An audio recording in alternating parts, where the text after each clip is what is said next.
Winter weather ਦੇ ਨਾਲ California ਦੇ ਖਾਸ ਕਰਕੇ ਜਿਹੜਾ ਸੈਨ ਡਿਏਗੋ ਵਾਲਾ ਏਰੀਆ ਆ, ਉੱਥੇ ਇੱਕ ਤਰ੍ਹਾਂ ਦੇ ਨਾਲ ਤਬਾਹੀ ਮਚੀ ਹੋਈ ਹੈਗੀ ਆ। ਕਹਿੰਦੇ ਵੀ ਜਿਹੜਾ ਮੀਂਹ ਪੂਰੇ 1 ਮਹੀਨੇ 'ਚ ਪੈਣਾ ਸੀ, ਟਿਪੀਕਲੀ 2 ਇੰਚ ਦੇ ਕਰੀਬ ਮੀਂਹ ਪੈਂਦਾ ਆ ਜਨਵਰੀ ਮਹੀਨੇ 'ਚ ਸੈਨ ਡਿਏਗੋ ਵਾਲਾ ਜੋ ਏਰੀਆ ਆ, ਉੱਥੇ ਸਿਰਫ 3 ਘੰਟਿਆਂ 'ਚ ਪੌਣੇ 3 ਇੰਚ ਮੀਂਹ ਪਿਆ, 2.73 ਇੰਚਸ, ਜਿਹਦੇ ਨਾਲ ਸੈਨ ਡਿਏਗੋ ਕਾਉਂਟੀ ਦੇ ਬਹੁਤ ਸਾਰੇ ਏਰੀਏ ਦੇ ਵਿੱਚ ਫਲੱਡਿੰਗ ਹੋ ਗਈ। 100 ਤੋਂ ਵੱਧ ਘਰ ਜਿਹੜੇ ਆ ਪੂਰੀ ਤਰ੍ਹਾਂ ਜਿਹੜੇ ਆ ਪਾਣੀ ਦੇ ਵਿੱਚ ਡੁੱਬ ਗਏ। ਕਈ ਜਗ੍ਹਾ ਦੇ ਉੱਤੇ ਇੰਨਾ ਜ਼ਿਆਦਾ ਪਾਣੀ ਸੀ ਵੀ ਜਿਹੜੀਆਂ ਕਾਰਾਂ ਦੀਆਂ ਛੱਤਾਂ ਆ ਉੱਥੇ ਤੱਕ ਉਹ ਪਹੁੰਚ ਗਿਆ। ਸਦਰਨ ਕੈਲੀਫੋਰਨੀਆ ਦੇ ਵਿੱਚ 5 ਤੋਂ ਲੈ ਕੇ 9 ਇੰਚ ਤੱਕ ਜਿਹੜਾ ਮੀਂਹ ਆ ਉਹ ਰਿਕਾਰਡ ਕੀਤਾ ਗਿਆ ਪਿਛਲੇ 3 ਦਿਨਾਂ 'ਚ। ਸੈਨ ਡਿਏਗੋ 'ਚ ਇੰਨਾ ਬੁਰਾ ਹਾਲ ਤਾਂ ਹੋਇਆ ਵੀ 3 ਘੰਟਿਆਂ 'ਚ ਪੌਣੇ 3 ਇੰਚ ਦੇ ਕਰੀਬ ਜਿਹੜਾ ਆ ਮੀਂਹ ਪਿਆ ਹੈਗਾ। ਈਵਨ ਦੋ ਹੁਣ ਅੱਜ ਕੈਲੀਫੋਰਨੀਆ ਦੇ ਵਿੱਚ ਮੀਂਹ ਤੋਂ ਬ੍ਰੇਕ ਮਿਲੀ ਆ, ਪਰ ਬੁੱਧਵਾਰ ਨੂੰ ਫਿਰ ਜਿਹੜਾ ਸਟਾਰਮ ਇੱਕ ਆ ਰਿਹਾ ਹੈਗਾ। So highest threat for flooding ਇਹ ਅੱਜ ਤੇ ਕੱਲ ਹੂਸਟਨ ਤੋਂ ਲੈ ਕੇ Little Rock, Arkansas, New Orleans, Birmingham, Alabama ਇਸ ਏਰੀਏ ਨੂੰ ਜਾ ਰਹੀ ਹੈਗੀ ਆ। ਸੋ ਜੇ ਆਪਾਂ ਸੈਨ ਡਿਏਗੋ ਦੀ ਗੱਲ ਕਰਦੇ ਜਾਈਏ, ਸੈਨ ਡਿਏਗੋ ਦੇ ਵਿੱਚ ਜਿਹੜਾ 에ਅਰਵੇਸ ਆ ਉੱਥੇ ਵੀ ਜਿਹੜੀ ਕਾਫੀ ਜ਼ਿਆਦਾ ਫਲੱਡਿੰਗ ਹੋ ਗਈ।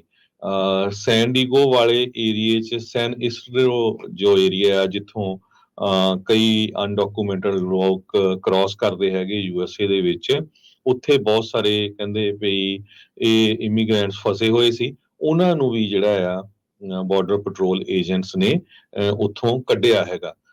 ਸੋ ਸੈਨ ਡਿਏਗੋ ਦਾ ਏਰੀਆ, ਈਵਨ ਇੱਕ ਜਿਹੜਾ ਹਾਈਵੇ ਜਾਂਦਾ ਆ ਉੱਥੋਂ 15, ਉਹ ਵੀ ਕਹਿੰਦੇ ਕਾਫੀ ਜਗ੍ਹਾ ਦੇ ਉੱਤੇ ਫਲੱਡ ਹੋਇਆ। ਬਹੁਤ ਸਾਰੇ ਲੋਕਾਂ ਦੀਆਂ ਜਿਹੜੀਆਂ ਕਾਰਾਂ ਆ ਉਹ ਰੁੜ ਗਈਆਂ।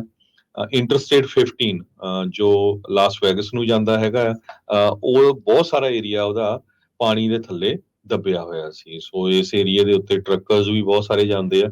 ਜੇ ਕਿਸੇ ਨੂੰ ਕੋਈ ਇਸ ਸਾਈਡ ਤੋਂ ਅਪਡੇਟ ਜ਼ਰੂਰ ਹੋਈ ਤਾਂ ਸਾਨੂੰ ਸਾਡੇ ਨਾਲ ਸਾਂਝਾ ਜ਼ਰੂਰ ਕਰਿਓ 408 272 5200 ਤੇ ਕਾਲ ਕਰਕੇ, ਤਾਂ ਕਿ ਜਿਹੜੇ ਹੋਰ ਆਪਣੇ ਜਿਹੜੇ ਸਰੋਤੇ ਆ ਕਈ ਵਾਰੀ ਕੈਨੇਡਾ ਤੋਂ ਆ ਰਹੇ ਹੁੰਦੇ ਆ ਟਰੱਕਰਸ ਖਾਸ ਕਰਕੇ, ਨਹੀਂ ਪਤਾ ਚੱਲਦਾ ਹੈਗਾ, ਉਹਨਾਂ ਨੂੰ ਪਤਾ ਲੱਗ ਜਾਏ। ਸ਼ਾਨ ਮਹੋਨੀ ਓਰੀਜਨਲ CEO ਹੈਗੇ ਅਮਰੀਕਨ ਰੈੱਡ ਕਰਾਸ ਤੇ ਸਦਰਨ ਕੈਲੀਫੋਰਨੀਆ ਰੀਜਨ ਦੇ। ਉਹਨਾਂ ਨੇ ਕਿਹਾ ਵੀ 375 ਲੋਕਾਂ ਦੇ ਲਈ ਅਸੀਂ ਸ਼ੈਲਟਰ ਜੋ ਆ ਉਹ ਸੈਟਅਪ ਕੀਤਾ ਹੈਗਾ ਆ। ਸੈਨ ਡਿਏਗੋ ਦੇ ਮੇਅਰ ਨੇ ਧੰਨਵਾਦ ਕੀਤਾ ਹੈਗਾ ਸੈਨ ਡਿਏਗੋ ਫਾਇਰ ਡਿਪਾਰਟਮੈਂਟ ਦਾ ਤੇ ਬਾਰਡਰ ਪੈਟਰੋਲ ਏਜੰਟਸ ਦਾ, ਜਿਨ੍ਹਾਂ ਨੇ ਕੁਝ ਇਮੀਗ੍ਰੈਂਟਸ ਨੂੰ ਜੋ ਫਲੱਡ ਦੇ ਵਿੱਚ ਰੁੜ ਰਹੇ ਸੀ ਉਹਨਾਂ ਨੂੰ ਉੱਥੋਂ ਕੱਢਿਆ ਹੈਗਾ। ਸੈਨ ਡਿਏਗੋ ਕਾਉਂਟੀ 'ਚ ਸਟੇਟ ਰਾਊਟ 78 ਜੋ ਆ ਉਸ ਨੂੰ ਵੀ ਸ਼ਟ ਡਾਊਨ ਕੀਤਾ ਗਿਆ ਹੈਗਾ। ਜੀ ਜੀ ਟਵਿੱਟਰ ਦੇ ਉੱਤੇ ਪੋਸਟ ਕਰਕੇ ਸੈਨ ਡਿਏਗੋ ਦੇ ਮੇਅਰ ਟੌਡ ਗਲੋਰੀਆ ਉਹਨਾਂ ਨੇ ਸਟੇਟ ਆਫ ਐਮਰਜੈਂਸੀ ਜਿਹੜੀ ਉਹ ਘੋਸ਼ਿਤ ਕਰ ਦਿੱਤੀ ਸੀ। ਕਹਿੰਦੇ ਵੀ ਕਦੀ ਵੀ ਫਲੱਡਡ ਰੋਡਸ ਦੇ ਉੱਤੇ ਟਰੈਵਲ ਕਰਨ ਦੀ ਕੋਸ਼ਿਸ਼ ਆ ਉਹ ਨਾ ਕੀਤੀ ਜਾਵੇ। ਰੋਡਸ ਇੰਨੀਆਂ ਕੁ ਜ਼ਿਆਦਾ ਫਲੱਡ ਸੀਗੀਆਂ, ਗੱਡੀਆਂ ਤੈਰਦੀਆਂ ਹੋਈਆਂ।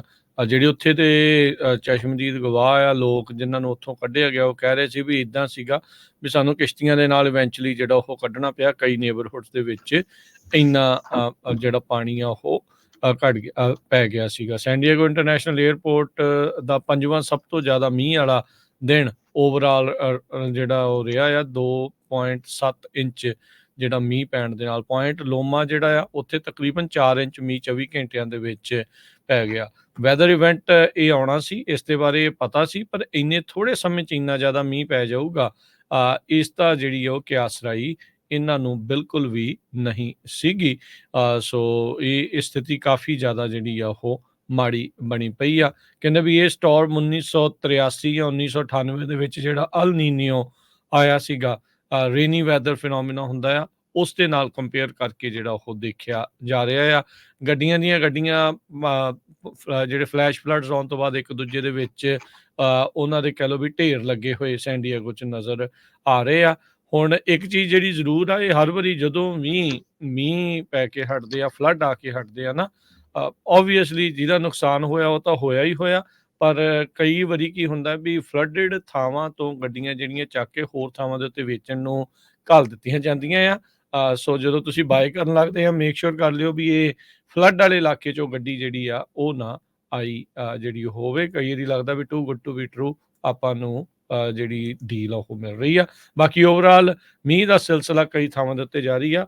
ਹੁਣ ਥੋੜਾ ਜਿਹਾ ਥੰਮੇਗਾ, ਪਰ ਸਦਰਨ ਕੈਲੀਫੋਰਨੀਆ ਦੇ ਵਿੱਚ ਆਉਣ ਵਾਲੇ ਦਿਨਾਂ 'ਚ ਅਜੇ ਵੀ ਹੋਰ ਮੀਂਹ ਦੀਆਂ ਕਿਆਸਰੀਆਂ ਜਿਹੜੀਆਂ ਆ ਉਹ ਕੀਤੀਆਂ ਜਾ ਰਹੀਆਂ ਨੇ। ਜੀ, ਸੋ ਹੁਣ ਜਿਹੜਾ ਵੈਦਰ ਆ ਉਹ ਈਸਟ ਵੱਲ ਨੂੰ ਮੂਵ ਹੋ ਰਿਹਾ। ਉਧਰ ਆਈਸ ਸਟਾਰਮ ਓਕਲਾਹੋਮਾ ਤੋਂ ਲੈ ਕੇ ਇਲੀਨਾਇਸ ਤੱਕ ਜੋ ਚੱਲ ਰਿਹਾ ਆ, Michigan to Pennsylvania to New York, ਇਹ ਸਾਰਾ ਜਿਹੜਾ ਏਰੀਆ ਆ ਉਹ ਹਿੱਟ ਕਰ ਰਿਹਾ ਹੈ।